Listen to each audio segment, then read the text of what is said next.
जो महीनो शुरू थींदे ई गर्मी जी जेका लहर आहे उहा शिदत इख्तियार करे रही आहे। अमरकोट ज़िले में जेके वो 45 खां 46 ताईं जेके गर्मी पद जेके रिकॉर्ड कयो आहे। गर्मी जी जेका लहर आहे उहा शिदत इख्तियार करे वञण खां पोइ जेको पाणी जी खपत आहे उनमें बि इज़ाफ़ो थी वियो आहे। ॿुधाईंदो अमरकोट शहर जे मुख़्तलिफ़ वार्डनि में मुख़्तलिफ़ चौकनि ते मुख़्तलिफ़ चौराहनि ते गुज़िरियल 8 ॾींहंनि खां जेके मिठे पाणी जी सप्लाई न थी आहे। मिठे पाणी जी सप्लाई न थियण करे जेके शहरी आहिनि उहे जेके आहिनि उहे रक्षण ज़रिए filter plant R O plant असां जेके पाणी वठण ते मजबूर आहिनि। अमरकोट जेके शहर में जेके 75% जेके जर जो पाणी आहे उहो खारो हुअण करे जेके शहरी इस्तेमालु कंदा जेके मुख़्तलिफ़ बीमारियूं फैलिजंदियूं। जेको जर जो पाणी आहे उहो इस्तेमालु करण जहिड़ो न आहे ऐं मिठे पाणी जी जेके गुज़िरियल 8 ॾींहंनि खां सप्लाई न आहे थी।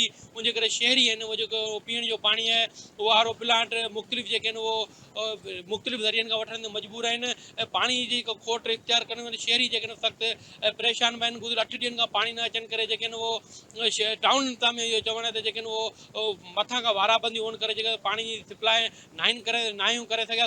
सुभाणे जेके आहिनि उहो कोटवा खुलण खां पोइ जेको शहर में पाणी जी सप्लाई कई वेंदी। तव्हांखे ॿुधाईंदो 7 लख जेके आहिनि उहो शहरनि जी आबादी ते मुश्तमिल शहर उमरकोट में जेके आहिनि उहो मिठे पाणी जेको वॾो उहो बोरान आहे। शहरी जेके आहिनि पीअण जे पाणी जे लाइ सख़्तु परेशान आहिनि। मुख़्तलिफ़ जेके आहिनि ज़रियनि खां नलकनि तां आर ओ प्लांट तां फिल्टर प्लांट तां जेके शहरी आहिनि वॾो जेके आहिनि मुफ़ासिलो तइ करे जेके पीअण जो पाणी वठण ते मजबूर आहिनि। शहर में पाणी जी जेका खोट आहे उहो शिदत इख्तियार करे वई आहे।